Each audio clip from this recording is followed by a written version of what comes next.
વિદ્યાર્થી મિત્રો, આજે આપણે વર્કશીટ 2 એની અંદર રહેલા પ્રોબ્લેમ સોલ્વ કરીશું.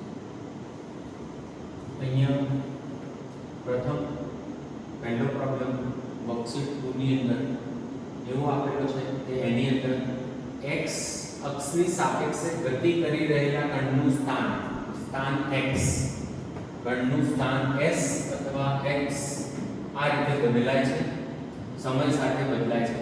આકૃતિમાં દર્શાવ્યા પ્રમાણે બદલાઈ રહે છે અને સમય અંતરાલ t બરાબર 0 થી લઈને t બરાબર 8 સેકન્ડ સુધીમાં કણનો સરેરાશ પ્રવેગ શોધવાનો છે. સરેરાશ પ્રવેગ એ એવરેજ તમને પૂછી રહ્યા છે.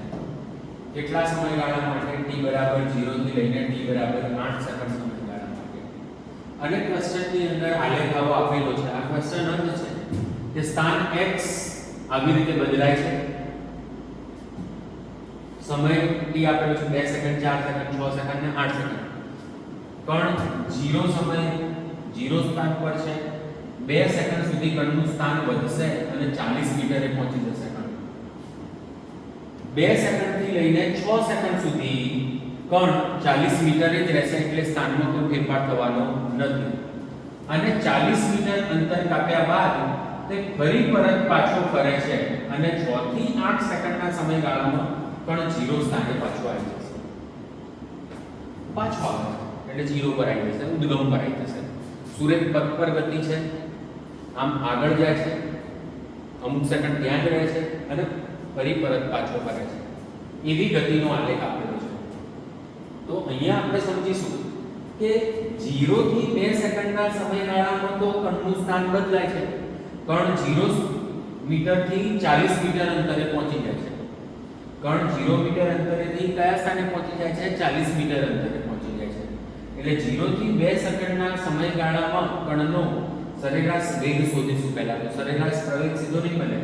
x સ્થાન અને સમયનો આલેખ આપેલો છે. સ્થાન અને સમયના આલેખ પરથી આપણે જ્યારે પ્રવેગ મેળવવાનો હોય તો સરેરાશ વેગ ભાગ્યા સરેરાશ સમય એ આપણને સરેરાશ પ્રવેગ આપશે. તો પહેલા તો સરેરાશ વેગ શોધવો પડશે. સ્થાન અને સમયનો આલેખ છે એટલે આપણે વેગ શોધી શકીએ. 0 થી 2 સેકન્ડનો સમયગાળો, એની અંદર સ્થાન કેટલાથી કેટલું બદલાય છે? 0 થી 40 મીટર. તો પહેલો સ્લોટ આવો હશે આપણો સમયગાળાનો 0 થી 2 સેકન્ડ, એની અંદરનો આપણે સરેરાશ વેગ શોધીશું. પછી બીજો સ્લોટ હશે 2 થી 6 સેકન્ડ માટેનો. એમાં શું સ્થાન બદલાય છે? ના, નથી બદલાતું સ્થાન. પ્રારંભિક અને અંતિમ સ્થાન સરખું જ રહે છે, એટલે એમાં વેગ થશે 0. અને થર્ડ સ્લોટની અંદર 6 થી 8 સેકન્ડમાં સ્થાન બદલાય છે પાછું, તો એનો સરેરાશ વેગ શોધીશું. આમ આપણે 3 સ્લોટની અંદર સરેરાશ વેગ શોધીશું પહેલા. તો અહીંયા જોઈ શકો છો કણનું સ્થાન 0 થી 2 સેકન્ડ સુધી 40 મીટર થાય છે. 0 થી 40 મીટર થાય, પહેલા 0 હતો તો t ઇનિશિયલ 0 સેકન્ડ થશે, t ફાઇનલ 2 સેકન્ડ થશે. ડેલ્ટા x સ્થાનનો ફેરફાર,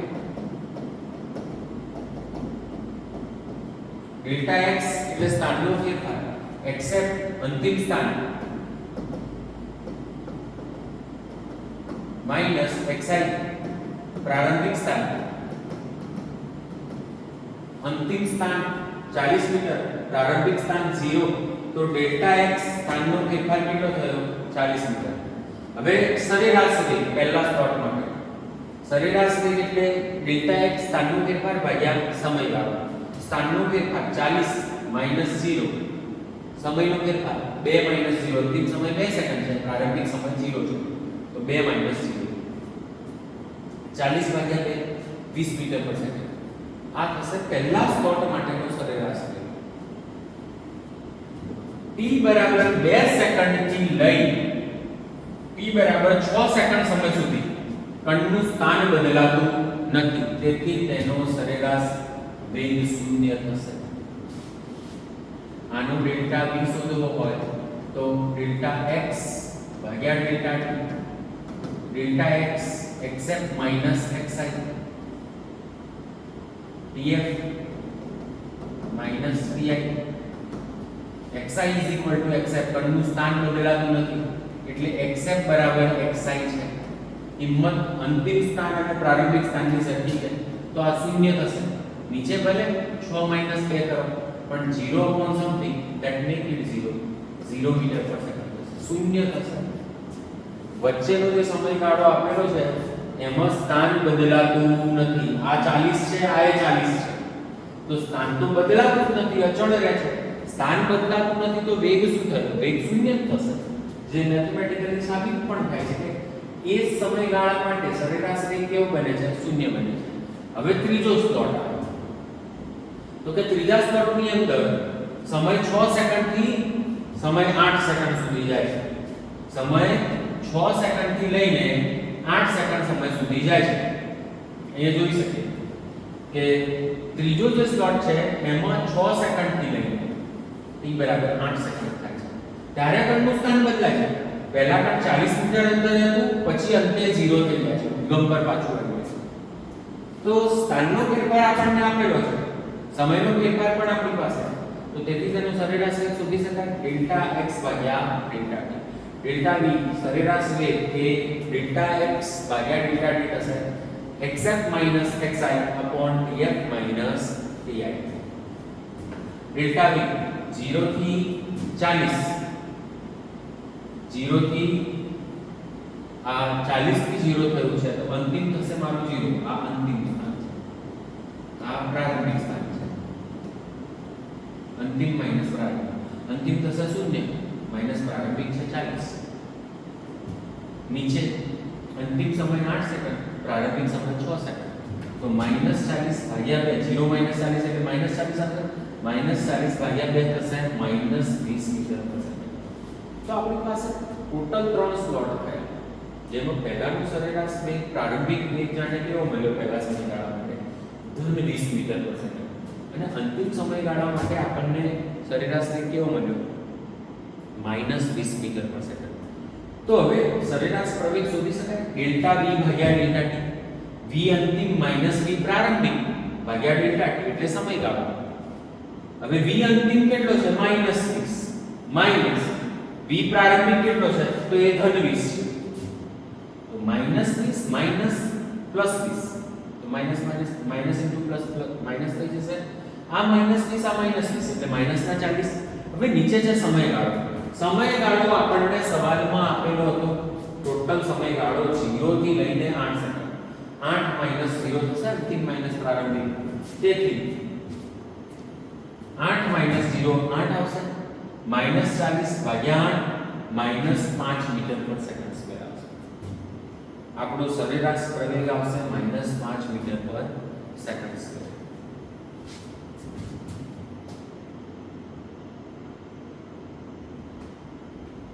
હવે નેક્સ્ટ થર્ડ નંબરનો, આની અંદર સેકન્ડ નંબરનો રિલેટિવ વેલોસિટી નો છે. રિલેટિવ વેલોસિટી કન્સેપ્ટ કેન્સલ થઈ ગયો છે. કોમ્પિટિશન ફાઇટ કરતા હોય તો એની અંદર કરી શકાય એને, પણ રિલેટિવ વેલોસિટી ટોપિક ટેક્સ્ટબુકમાં નથી, એટલા માટે આપણે સાપેક્ષ ન હોવાથી એને નહીં ગણીએ. ત્રીજા નંબરનો પ્રોબ્લેમ છે, કોઈ t સમયે કણનું સ્થાન સમયનું વિધેય છે. કણનું સ્થાન x ઓફ t આવી રીતે આપેલું છે 40 ક્યુબ -30² + 2 દ્વારા દર્શાવેલ છે. તો કોઈ t બરાબર 2 સેકન્ડ સમયે તે કણનો પ્રવેગ અને વેગ અનુક્રમે શું થશે? પ્રવેગ અને વેગ શોધવાના છે. કણનું સ્થાન આ રીતે આપણને આપેલું છે. તો કણનું સ્થાન x of t is 40 cube -30² + 2 metre છે. હવે વેગ શોધવું હોય, વેગ v સ્થાનનું સમય સાપેક્ષે વિકલન છે dx/dt. ચલો તો d/dt of x 40 ક્યુબ -30² + 2 આનું વિકલન કરીશું સમય સાપેક્ષે. સમય સાપેક્ષે વિકલન કરીશું તો વેગ v અહીંયા 3 પદો છે, તો 3 જુદા જુદા પદો બની જશે. d/dt of 40 ક્યુબ, વચ્ચે માઈનસની નિશાની છે તો minus d/dt of 30² plus d/dt of 2 આવું થશે. ત્રણ પદો છે, ત્રણે ત્રણ છૂટા થઈ ગયા, એનું વિકલન કરીશું. વિકલનનો ઘાતનો નિયમ જો અચળાંક 4 બહાર આવશે, d/dt ઓફ t ક્યુબ થશે. ઘાતનો નિયમ લગાવી સોલ્વ. અહીંયા અચળાંક 3 છે, બહાર આવી જશે. વિકલન t સ્ક્વેર છે એનું થશે, વત્તા અચળાંક 2 નું વિકલન શું થશે? શૂન્ય. અચળનું વિકલન શૂન્ય થાય. એટલે d/dt of 2 is a number, અચળ છે એટલા માટે એનું વિકલન થઈ જશે 0. હવે ઘાતનો નિયમ લગાવીએ તો n ઘાત ગુણાકારમાં આવશે. અહીંયા ઘાત છે 3, t ની ઘાત 3 - 1 n - 1 થશે. આ વિકલનનો નિયમ છે. -3 ઘાતનો નિયમ 2 ઘાત ગુણાકારમાં આવશે, t ની ઘાત 2 - 1 વત્તા 0 0 ને લખવાની જરૂર નથી. 4 તરી 12 t ની ઘાત 3 - 1 એટલે 2 -3 દુ 6 t ની ઘાત 2 - 1 એટલે 1 ને લખવાની જરૂર નથી. આ આપણને વિધેય મળી ગયું. વિધેય v મળી ગયું મીટર પર સેકન્ડ. વિધેય મળી ગયું. સ્થાન આપેલું હતું એના પરથી વેગનું વિધેય મળી ગયું. હવે આપણને t બરાબર 2 સેકન્ડે કણનો વેગ કયો છે? તો t બરાબર 2 સેકન્ડ સમય કણનો વેગ. t બરાબર 2 ભરીશ તો v બરાબર 12 t સ્ક્વેર એટલે 2 સ્ક્વેર માઈનસ 6t.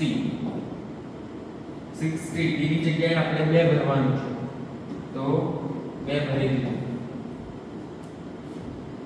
તો v 12 2 નો વર્ગ 4 માઈનસ 6 દુ 12 12 ચોક 48 48 માઈનસ 12 તો વેગ આવશે 36 મીટર પર સેકન્ડ. t બરાબર 2 સેકન્ડ સમયે વેગ કેટલો આવશે? 36 મીટર પર સેકન્ડ. હવે નેક્સ્ટ આપણને પ્રવેગ પૂછે છે. વેગનું વિધેય આપેલું છે 12t² - 6t.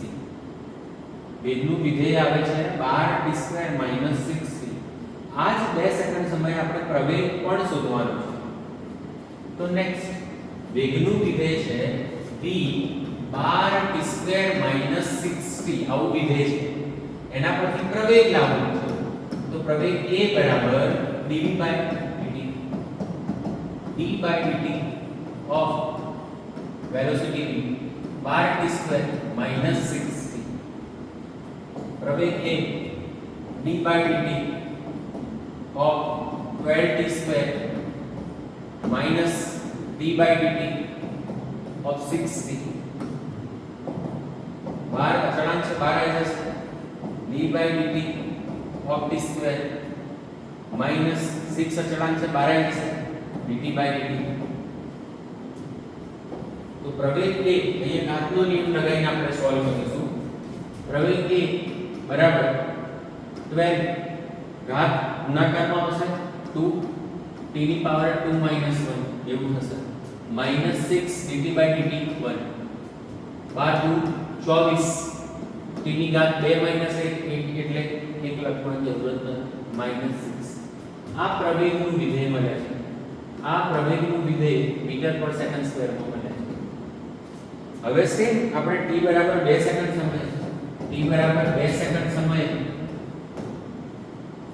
પ્રવેગ a બરાબર 24 into 2 minus 6 48 minus 6 તો પ્રવેગ a મળશે 42 મીટર પર સેકન્ડ. આપણને વેગ પણ મળી ગયો અને પ્રવેગ પણ મળી ગયો.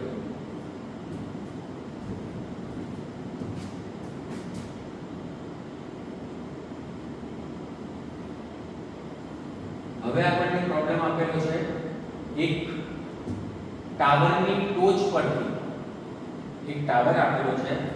એ ટાવરની ટોચ પરથી એક દડાને 20 મીટર પર સેકન્ડના વેગથી 20 મીટર પર સેકન્ડના વેગથી આમ ફેંકવામાં આવે છે. આ મુક્ત પતન નથી કરાઈ રહ્યા.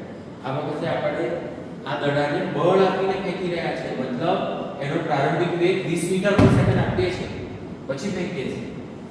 તો એક ટાવરની ટોચ પરથી દડાને 20 મીટર પર સેકન્ડના વેગથી શિરોલંબ દિશામાં નીચે તરફ ફેંકવામાં આવે છે. થોડાક સમય બાદ તે ભોંય તળિયાને 80 મીટર પર સેકન્ડના વેગથી, આ અંતિમ વેગ આપેલો છે, આ પ્રારંભિક વેગ આપેલો છે, ના વેગથી અથડાય છે. તો ટાવરની ઊંચાઈ કેટલી થશે? અહીંયા તમે ગુરુત્વ પ્રવેગની કિંમત 10 મીટર પર સેકન્ડ સ્ક્વેર લઈ શકો છો, એ આપે છે. તો વિદ્યાર્થી મિત્રો, સવાલ સમજાતો હશે કે ટાવરની ઊંચાઈથી દડાને પ્રારંભિક વેગ આપીને આમ નીચે તરફ ફેંકું છું. એટલે પ્રારંભિક વેગ છે 20 મીટર પર સેકન્ડ. અંતિમ વેગ જ્યારે નીચે જમીનને ભોંય તળિયાને અથડાય છે ત્યારે તેનો અંતિમ વેગ થાય છે 80 મીટર પર સેકન્ડ. આમ પ્રારંભિક વેગ v0 20 મીટર પર સેકન્ડ આપેલો છે અને અંતિમ વેગ 80 મીટર પર સેકન્ડ આપેલો છે. આપણને પ્રારંભિક વેગ અને અંતિમ વેગ આપે છે. તો એવા કિસ્સાની અંદર આપણે જો ટાવરની ઊંચાઈ શોધવી હોય તો ગતિનું તૃતીય સમીકરણ લગાવીશું. પદાર્થ ગુરુત્વ પ્રવેગની અસર હેઠળ ગતિ કરવાનો છે એટલે g થશે 10 મીટર પર સેકન્ડ સ્ક્વેર. તેથી ગતિના તૃતીય સમીકરણ પરથી v² v0² બરાબર 2as, એની કિંમત g થઈ જશે. v² આ v0² ને સામે લઈએ તો v0² સામે થઈ જશે અને આ બાજુ રાખીએ તો v નો ઇશ્યુ નથી. v અંતિમ વેગ 80 છે, 80 નો વર્ગ 6400. v0² 20 આપેલો છે, 20 નો વર્ગ 400, 6400 માંથી 400 બાદ કરીશું બરાબર 2a, એની જગ્યાએ g મૂકવાનું છે 10. તો 2 × 10 20 થશે, h s બરાબર h મળી જશે. તો 6400 - 400 એટલે 6000 સામે 20 h છે. 20 ને નીચે લાવીશું તો 0 0 કેન્સલ, 600 ભાગ્યા 2, 600 ભાગ્યા 2 કરશો તો તમને 300 મીટર મળશે. તો ટાવરની ઊંચાઈ કેટલી આપેલી છે? 300 મીટર આપેલી છે. આપણને 300 મીટર શોધવા પૂછી હતી, જે મળી ગઈ છે.